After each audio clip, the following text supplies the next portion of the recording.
that you're live for everybody who can see. Oh, I see. Okay, so good evening, everyone. We're going to get started. Welcome to tonight's webinar on 40 years of troublemaking with labor notes. We're so honored to have all of you on the call tonight and also to be broadcasting all the way from Detroit, Michigan, as well as a guest from Brooklyn, New York. So we're going to go ahead and get started. So first of all, this is a very exciting time for Labor Notes. I think you'll agree, Jane. Our 40th anniversary. That means that we're celebrating 4 decades of causing ruckus in the labor movement in the best of ways. This is a call to focus on the role of Labor Notes has played in helping to organize the troublemaking wing of the labor movement. And I will be joined tonight by former editor Jane Slaughter, who's sitting next to me, as well as current editor Alexandra Bradbury, who's joining us from Brooklyn. Hi, Al. Hi, Bianca. And Jane. Hi, Jane. Okay, so we have some questions for the two of you, but before we get started, I just want to talk a little bit about how I came to know Labor Notes. So in 2014, I was working for Verizon Wireless retail store in South Brooklyn and had been experiencing some really, really terrible things, abuses from management, both from management that was bullying and kind of just really targeting workers and singling people out, as well as sexual harassment from a male manager in particular, who most of the women in our location were having issues with.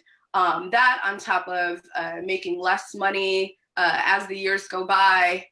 We worked in retail and it was a commission structured job, and the company just seemed like they were going to take more and more every year, and we had almost no recourse to fight back against these arbitrary policies that they put into place for us. And so we decided that we had had enough, and I reached out to CWA, Communication Workers of America, the District 1 office in New York City, and I said, what do I need to do to organize my coworkers? And so that started a really exciting 3-month-long union campaign, rather.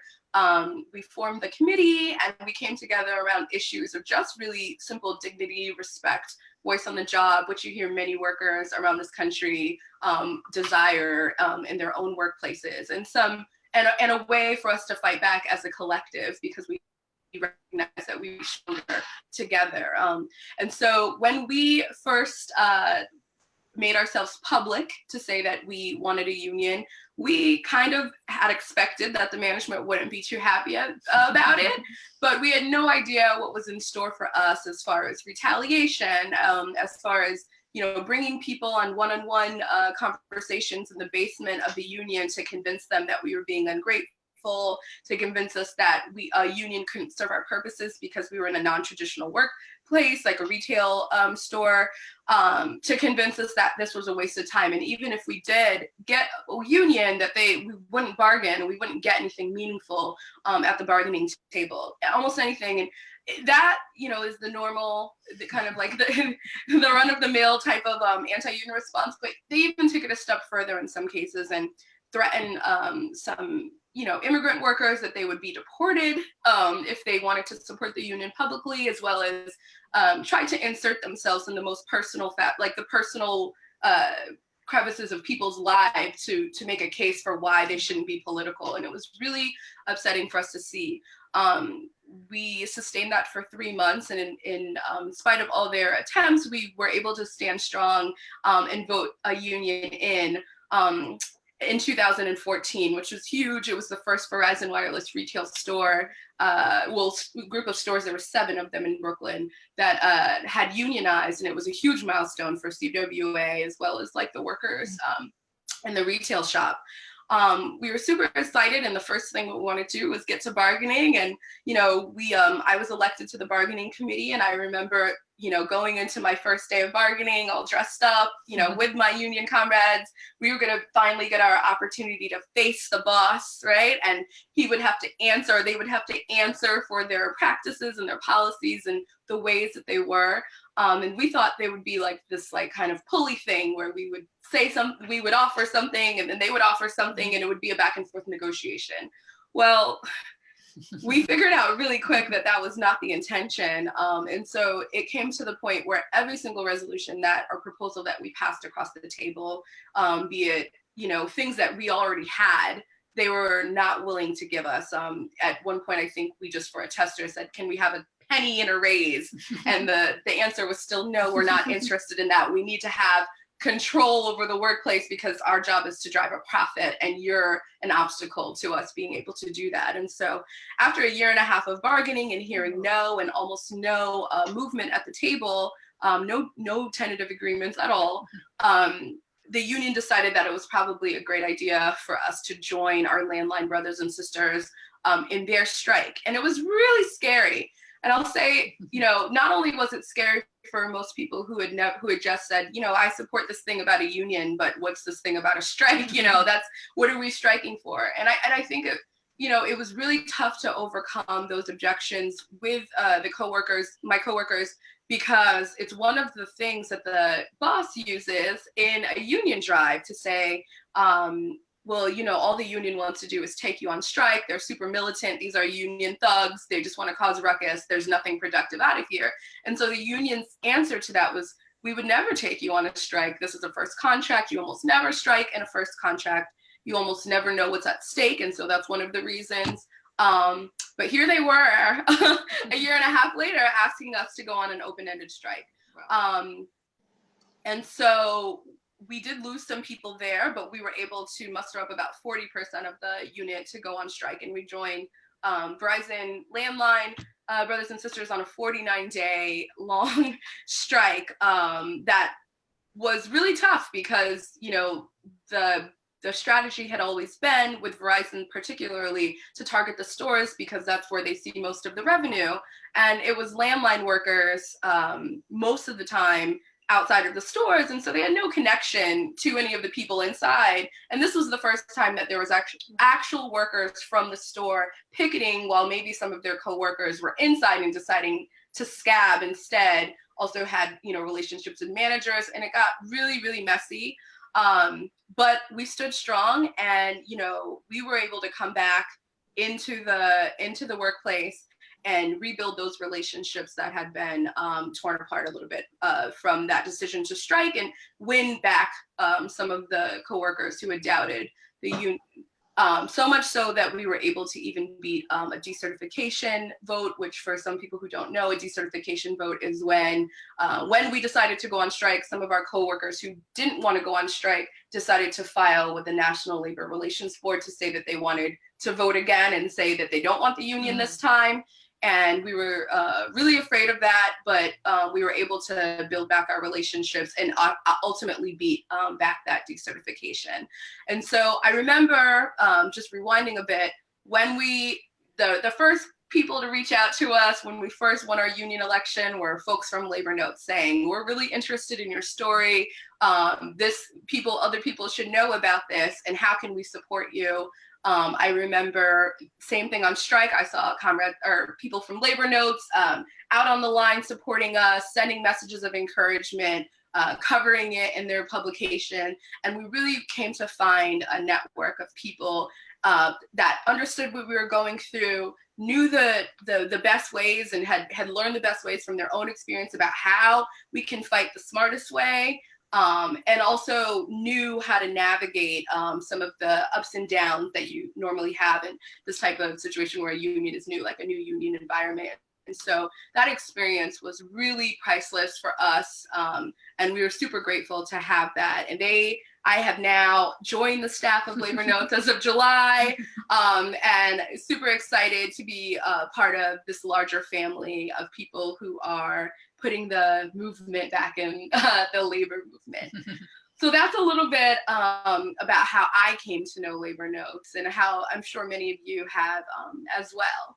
And so we're going to now transition into my first question, and I'm going to position this to you, Jane, first, and then I'll ask you, Al, to please chime in. So when we talk about the troublemaking wing of the labor movement, we say we're the troublemakers union. Oftentimes people have their own interpretations of what that may mean, but I wanted to take this opportunity to ask you, Jane, what do we mean by the troublemaking wing of the labor movement, and what role do you think that Labor Notes has played historically in helping to build that resistance and build that wing up? Well, if you'll indulge me, I'll go back to the beginning, Sure. 40 years ago. And I'd just like to remind people, some of you were not out of the cradle 40 years ago, just how very different the labor movement was 40 years ago. At that time, employers still behaved as if unions had the right to exist. We were at more than 23% of the workforce. Union members always expected that their contracts would get better each time. There was no such thing as concessions, and we did, in fact, get, a little bit better every time. At that time, the push for productivity had not started yet with lean production, so there were still some gravy jobs with autonomy, like truck driving. There was not the heavy surveillance that we have now. The boss was not necessarily always breathing down your neck. And the action at that time was in the basic blue collar jobs. It was trucking and coal and auto and steel. In all of those, there were reform movements that were, trying to transform their union so they could fight the boss better. So that list is not the same list we would hear today. Today, we're talking about teachers most of the time. In 1979, immigration was not an issue that anybody was talking about. Anti-communism was still something that mattered to people.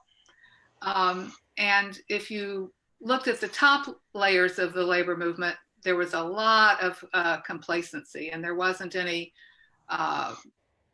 pretense that the people at the top were interested in getting the members involved. That was not something that would have occurred to them. There was no emphasis on social justice. There were no next generation programs. So it was a situation where we had a lot more stasis, I guess, in one sense, in the sense that the fights with the employers were not as nearly as big as they are now. But what there was fights internal to the union. So, for example, in the mine workers union, coal miners were literally wildcatting illegal strikes thousands of times per year and setting up roving pickets. And they had a reform movement in their union, the Miners for Democracy, and had actually elected one of their people president. Teamsters for a Democratic Union had been formed in 1976 around getting a better national master freight agreement. There was a reform group in the auto workers called the United National Caucus. The steel workers were demanding that they should have the right to ratify the basic steel agreement. The rank and file did not have the right to vote on their own contract. And they had come very close to winning their union presidency. But, this was before the internet, of course. And so people didn't really have much way of learning about these things that were happening in other unions. If you, maybe something would be on the local news every now and then, or not very likely, but it could possibly be in a local newspaper if something happened, but not so much. So Labor Notes was founded to get the news out about these struggles and to help people see themselves as part of the same current, or the same, we call it today, the troublemaking wing of the labor movement. I'm just looking here at our issue number 1. Everybody can see that. And it says right here that we're trying to develop communication between union reform activists, aid in the development of a network who consciously think of themselves as part of the same movement. So when I went back and found that, it was really interesting to me, because I think that's still a big part of what we're doing today, is trying to build the troublemaking wing, not just individual troublemakers, but that we're all in this together. So, so we started off with this $5 a year little newsletter sent out by first class mail. But interestingly, by the time we had our first national conference, which was in 1981, the labor movement had gotten a whole lot less boring. Not only were these movements inside the unions growing, but the employers had decided it was time for them to go on the offensive and see what they could get back. So two of the very best things that Labor Notes did in the 1980s were to insist, number one, that concessions don't save jobs, because concessions was the wave that was going on then. The employers were asking for and receiving concessions at a great rate. And the second thing was to undermine labor management cooperation programs, because the connection was at that time that lots and lots of unionists and definitely academics and journalists had the idea that you would make concessions in your contract. You would give up some pay, you'd give up your break time, you'd give up some vacation time. And in exchange, the employer would give you a say in running the company. So the logic was that at the same time that you were so weak that you could not fight off concessions, miraculously, somehow you were strong enough that you would be gifted a whole new level of power in the company. So Labor Notes said, no, it doesn't work that way. First of all, you're not going to save your jobs by making concessions. It's a race to the bottom. And second of all, that labor management cooperation is a huge trap. And don't get me started. I could talk about that all day long. So we, at our conference, talked about these things, and we began publishing books. We started doing cross-union schools where people would come from different unions and get together.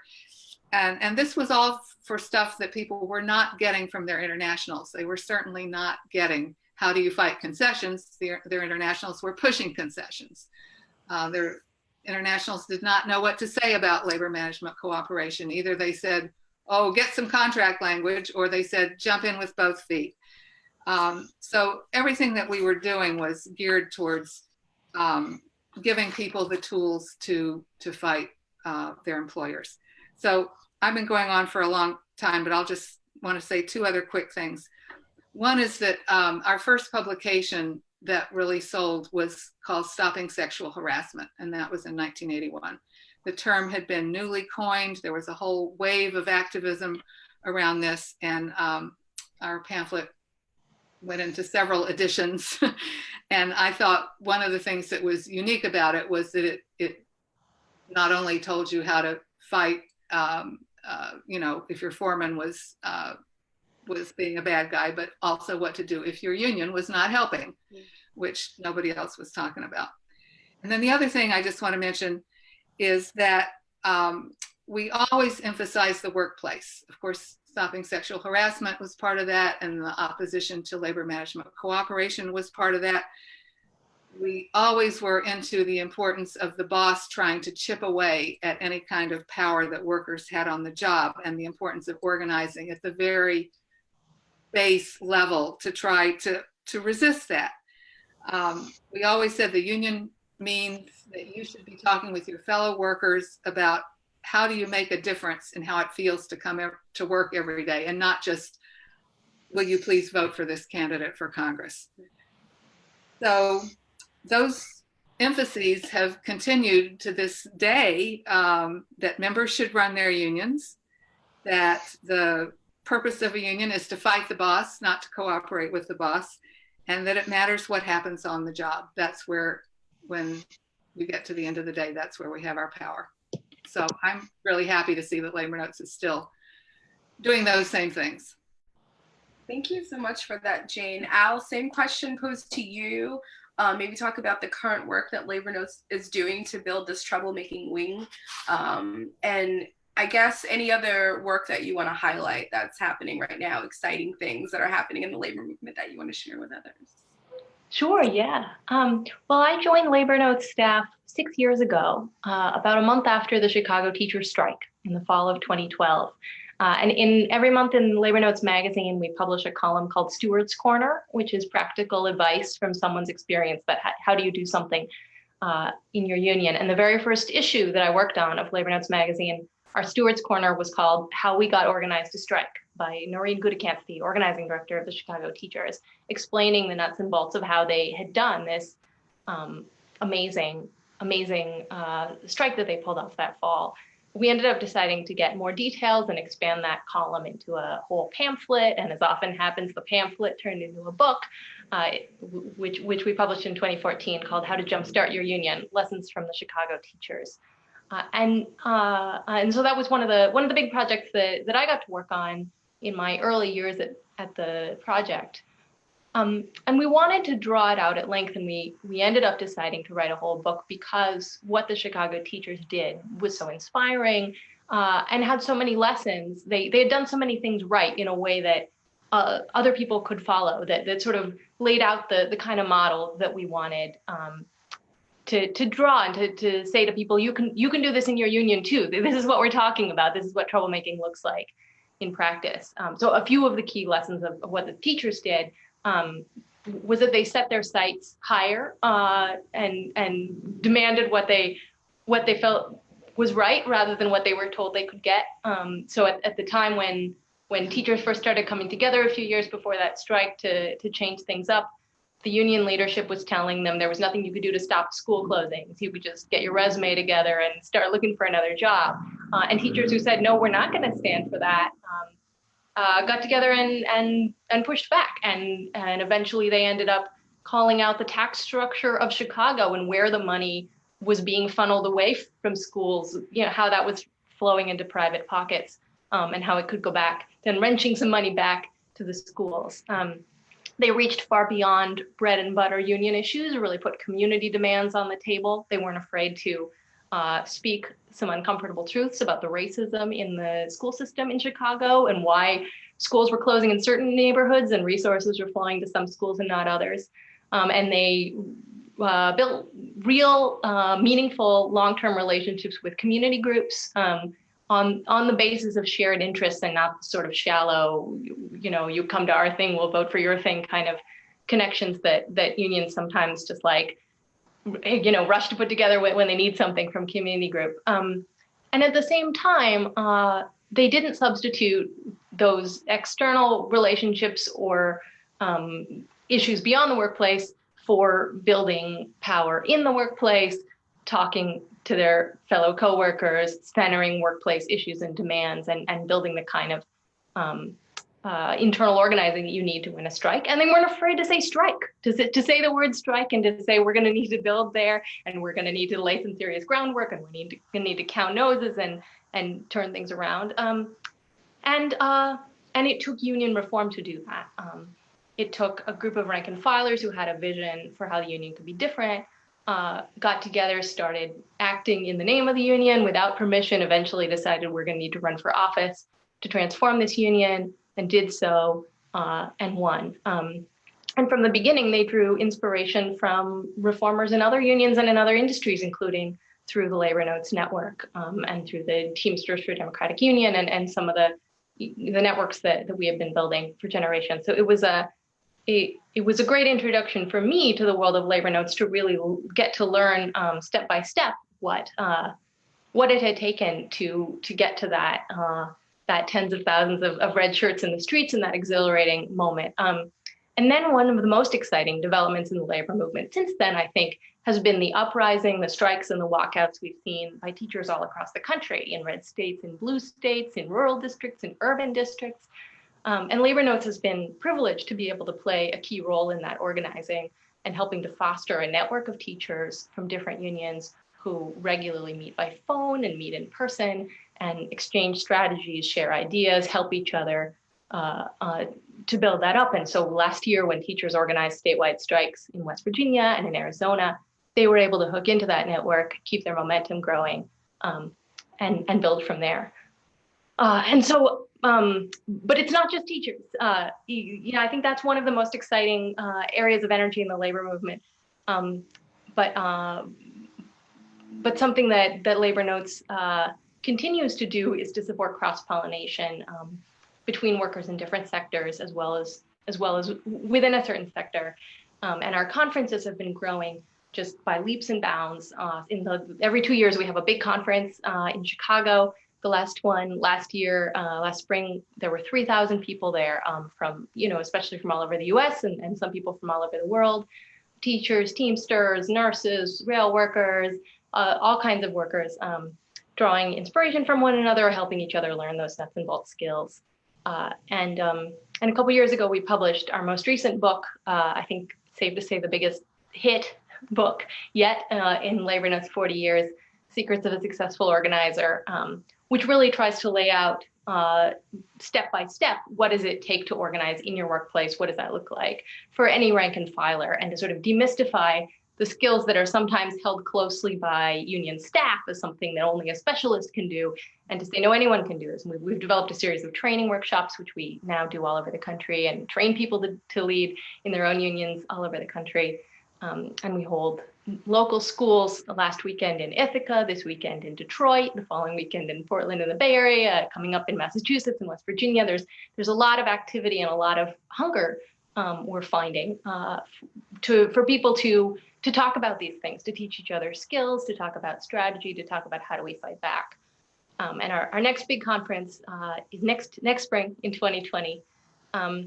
But I think, some of the things I've been most excited about are seeing more and more workers striking, as nurses in New York City are maybe about to do here pretty soon. More and more unions putting common good demands and bigger, more inspiring demands on the bargaining table, like the University of California campus workers recently striking for racial justice, mental health workers striking for better staffing and care for their patients.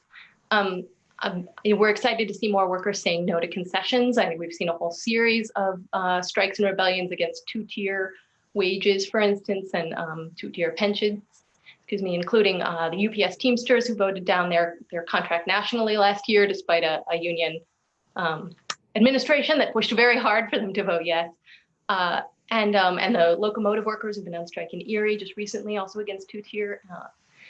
And we're excited to see more workers who see that a union's power is in its members, that members have to be in the driver's seat, that there's no substitute for the kind of one-on-one conversations and building up the capacity to take action in the workplace, because that's where you have leverage, is on the job. And who, if they find that their leaders aren't taking that tack, are willing to run for office themselves and change things up, of which we have seen many examples, bus drivers in Nashville, for instance, recently. So those are some of the things I see in the labor movement that are most exciting and that I think exemplify some of these troublemaking principles. That's great. Thank you so much, Al.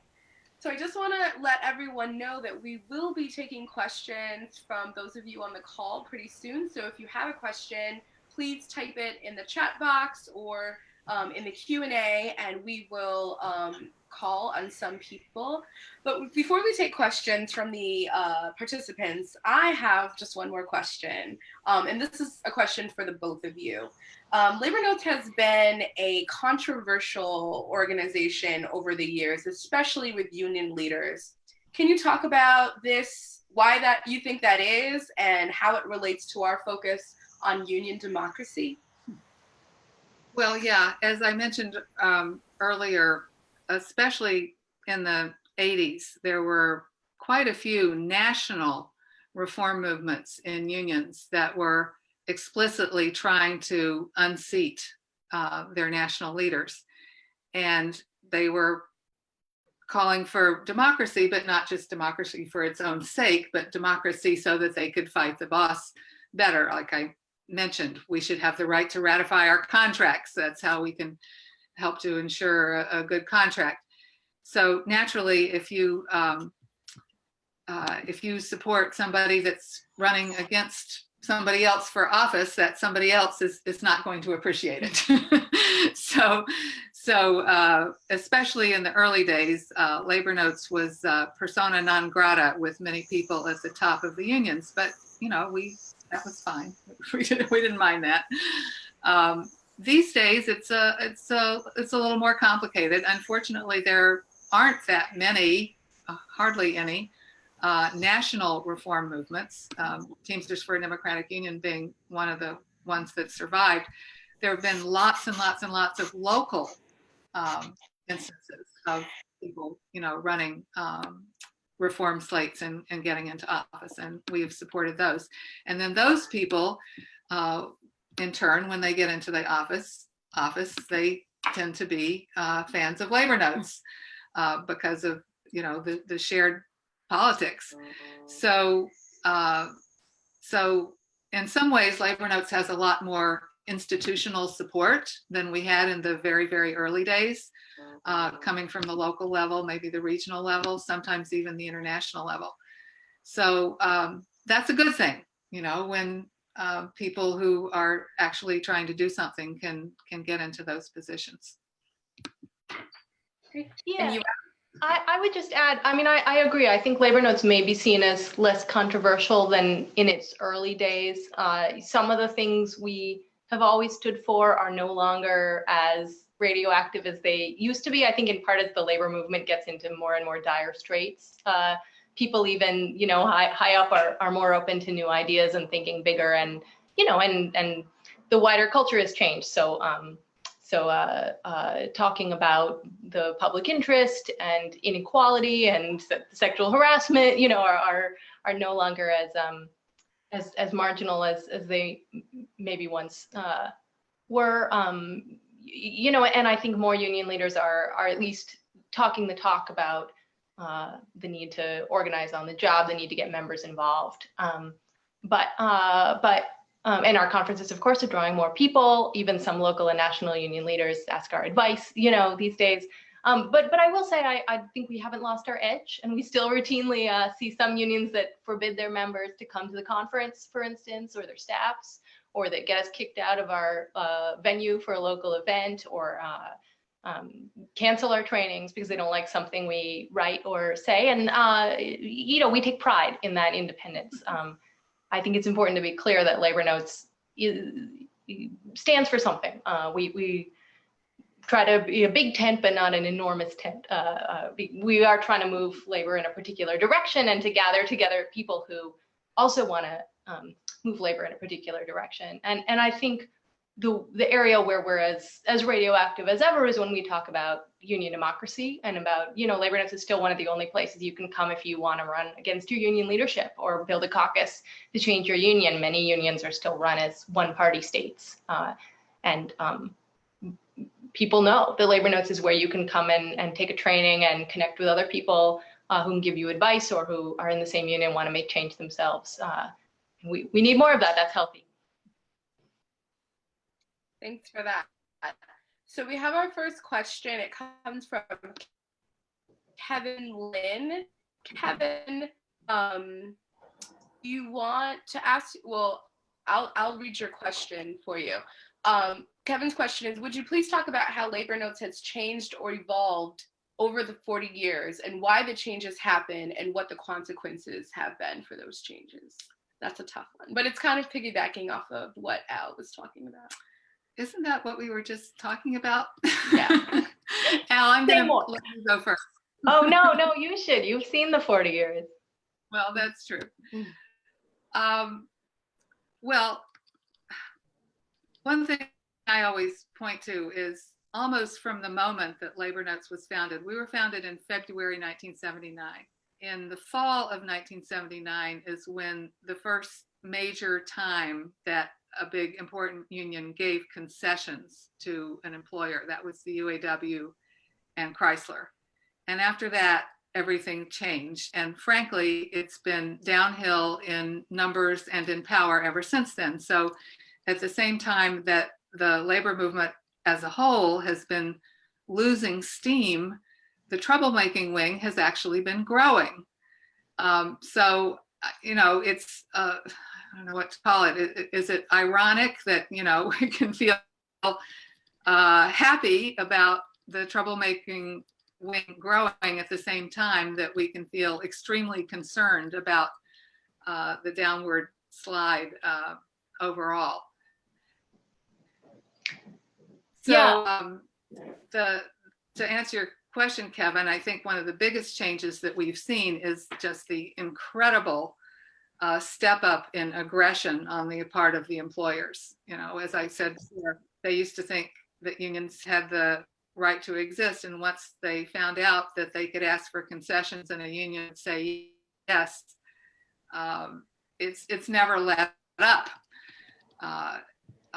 The big, huge, profitable employers like UPS, they just demand concessions because they can, not because they quote unquote need them.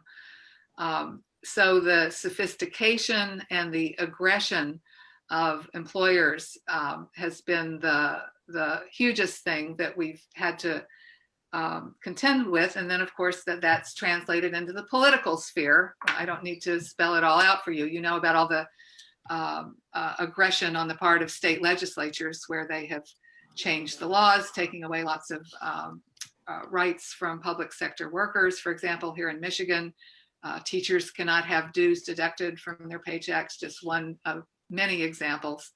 And then of course the growth of right to work states, you know, has spread drastically in the Midwest. So those are some of the biggest changes that we've seen in the last 40 years. Yeah, I would just add, I mean, it's funny listening to your reflections, Jane. It's as much about how the world around labor notes and the labor movement around labor notes has changed rather than labor notes itself changing, or we've had to respond. I think another one you mentioned is the sort of where the focus has been, that at the beginning, the project's focus was the most on the basic industries and the private sector, and in part because of the decimation of the union movement in the private sector.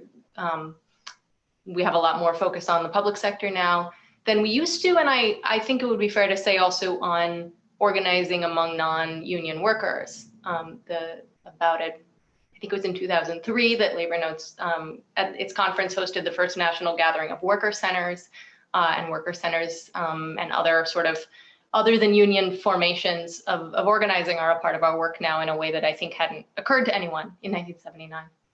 That's right. If you read the first year of Labor Notes, you would think that nobody existed except blue collar workers. And of course, completely different now. But we will definitely cover where the action is. Yeah, thank you. So our next question is from Richard. Richard Turner asked, his question is, union leaders often think they are the only authority who can analyze the local situation, while many other local unions have faced almost identical situations in the recent past. How can rank and file members better influence elected leaders to get advice outside of their parent unions for better actions and strategies?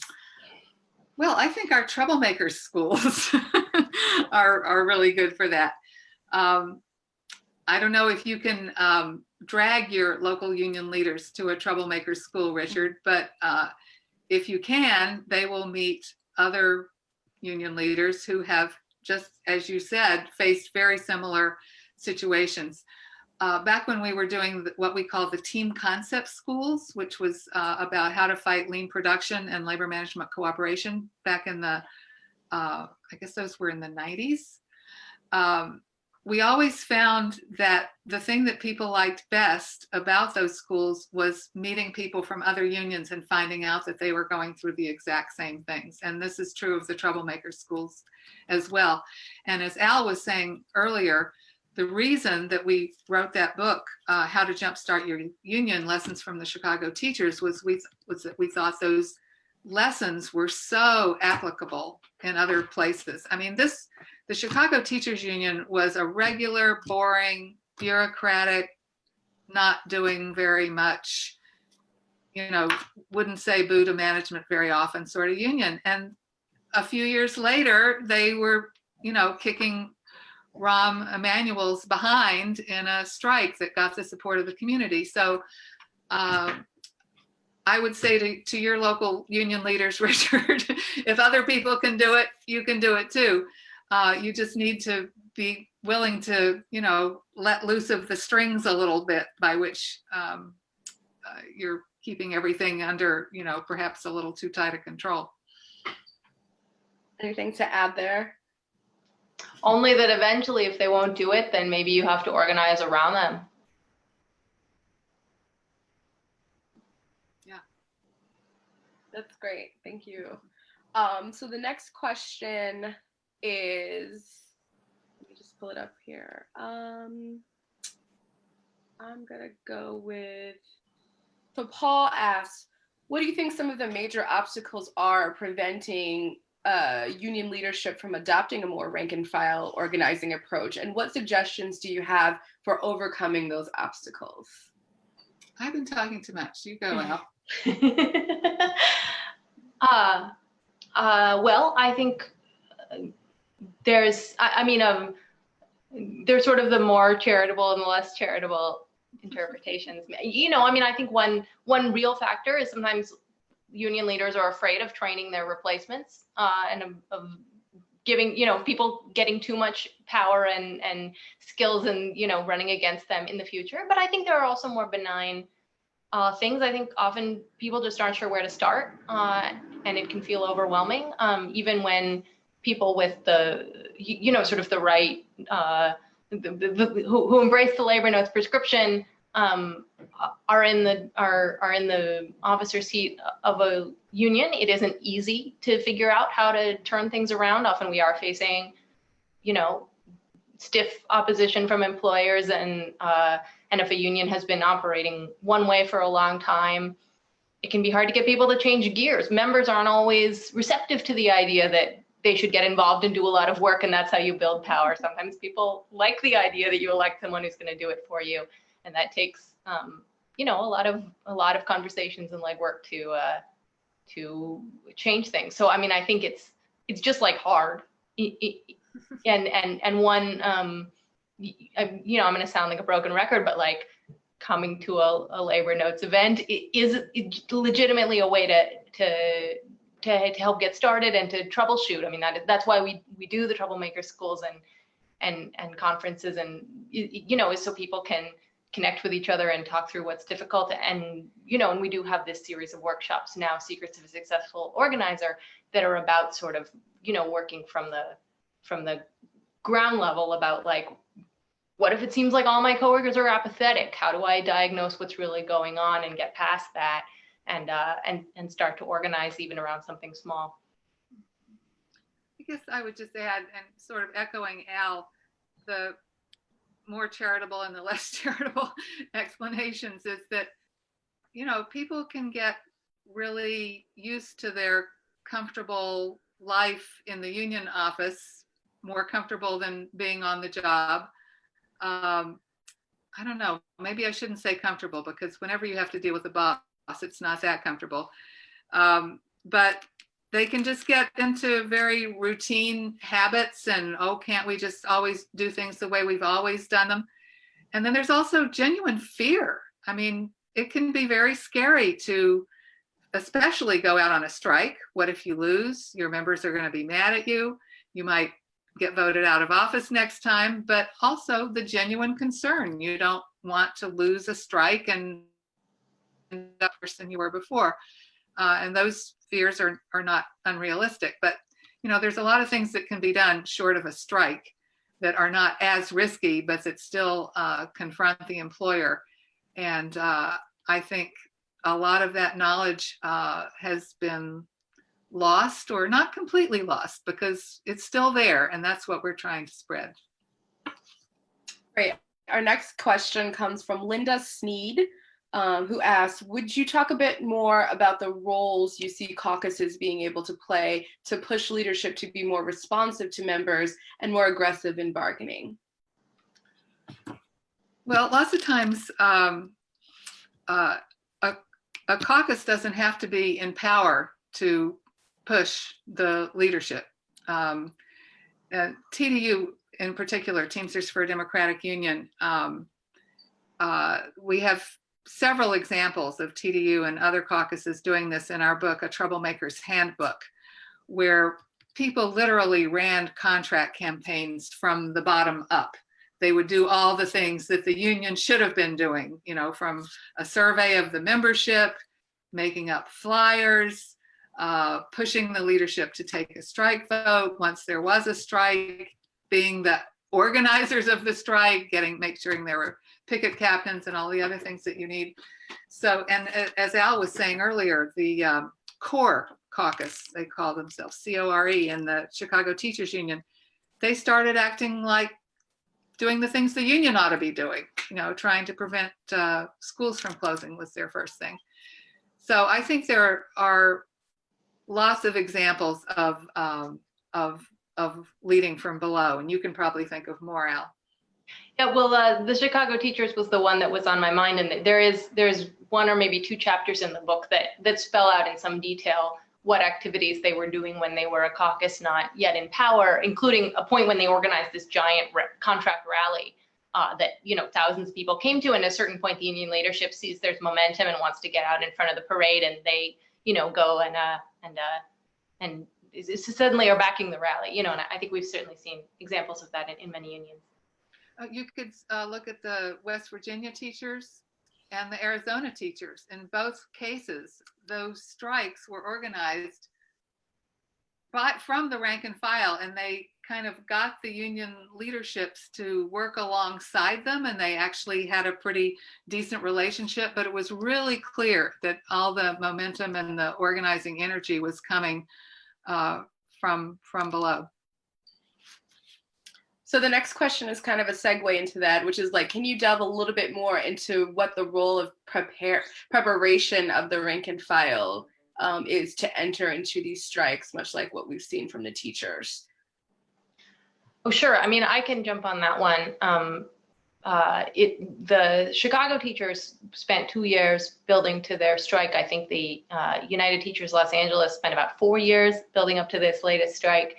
There are examples of strikes that come together very quickly, and West Virginia is maybe a case of that. But when you have a sort of quick flare up and you haven't built sort of an organizing infrastructure, it's hard to sustain that after the strike, even if you're able to pull off a successful one.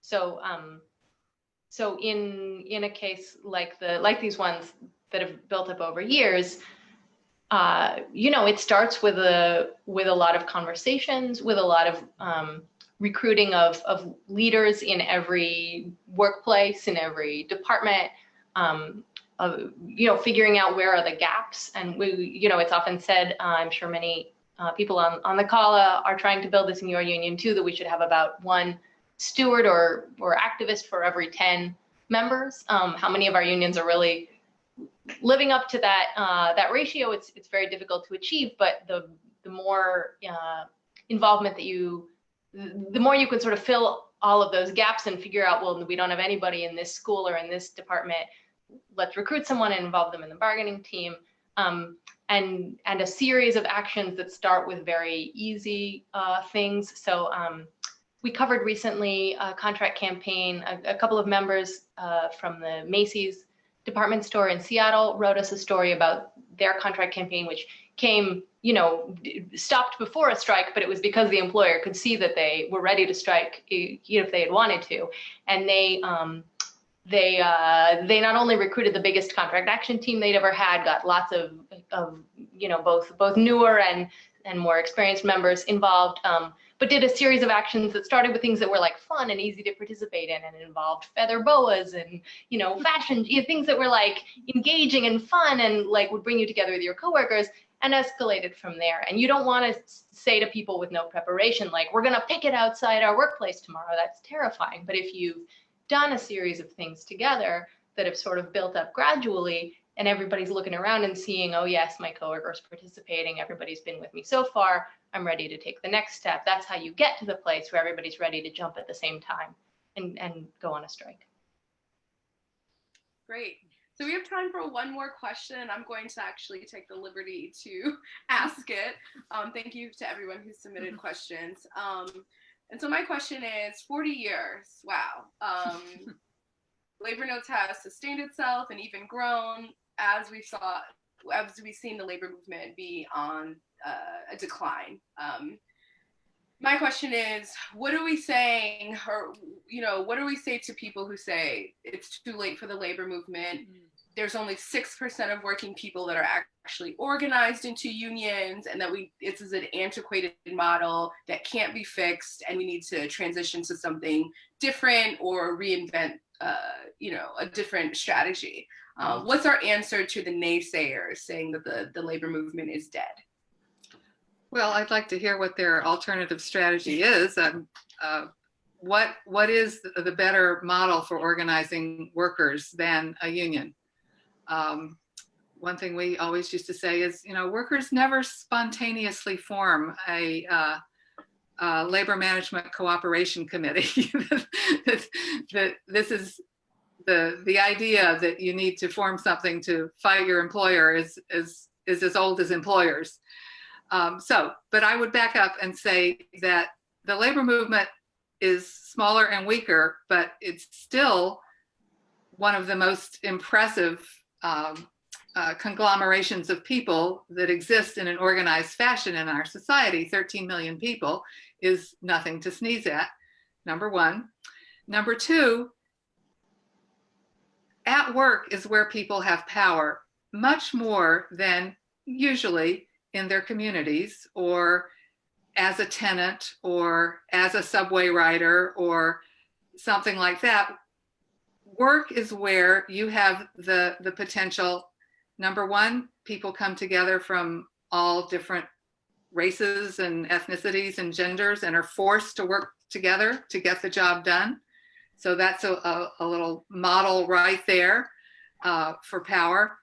And it's where you have the ability to show, you have the ability to experience that we are the people who actually make society run.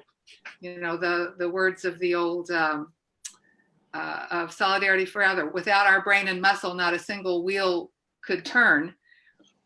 We're the ones that are making society go, and unions are the organizations that enable you to see and occasionally to even use that power. So I won't deny that we're weaker than we should be, but I don't see another model that could compete with those facts.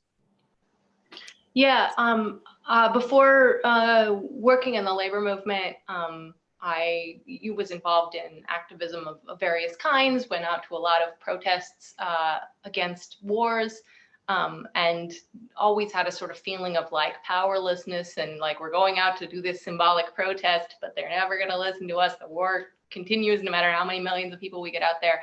Not to say, I mean, people have managed to put the brakes on wars with protest, but for me, getting involved in the labor movement was my first experience of people who have an actual plan to win and expect to win and have a series of steps that they're going to take to build the power to win. We don't always win, but we do have tremendous leverage. And I think it can be easy in the present day to start to think workers don't have leverage anymore because the economy has changed. Companies have globalized, jobs have flown elsewhere, they've separated us, we're working alone, we're driving around in our car. There's sort of all these, the gig economy is everywhere. There's sort of a bunch of narratives that are out there about why workers don't have power anymore. And it's true that many things about the economy have changed, and new, analyses need to be made of where our leverage is. But in fact, many of the ways that work has changed give workers new leverage. There are clusters of warehouses that are enormous, where all the packages from Amazon are flowing through it, and a small number of workers can really throw a wrench in things. The wide adoption of just-in-time practices and shaving off every spare minute from workers' day so that you can get the maximum amount of profit out of them means that it doesn't take very long of disruption to really slow things up. And so we should guard against the sort of hopelessness and despair that the employers want to inculcate in us about how we really don't have any power up against a giant multinational corporation anyway, because that's what they want us to think, because we do still have power. Great.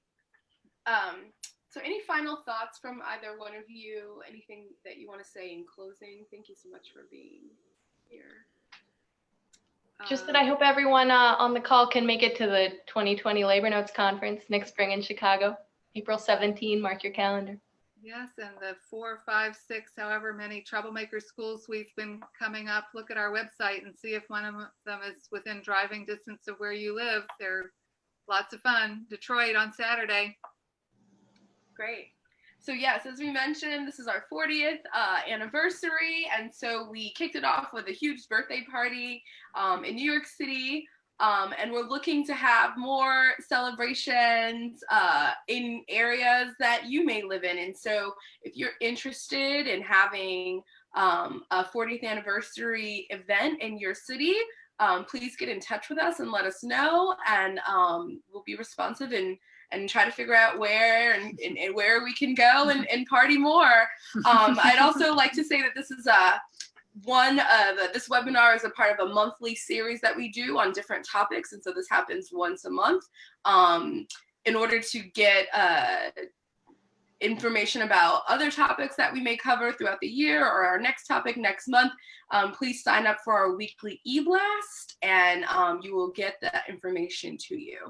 And the last thing I want to say is that, yes, this tomorrow or this Saturday we'll be in Detroit for our Troublemaker School, the second one of 2019. Last week we were in Ithaca. And next week we'll be in both Portland, Oregon, as well as San Francisco, California, with Troublemakers events. So if you're in those areas, please come out and see us, and we'll be announcing more cities to come throughout the year. So thank you everyone for joining, and Thanks so much, Bianca. Thank Good you, night. Al. Thanks. Good night.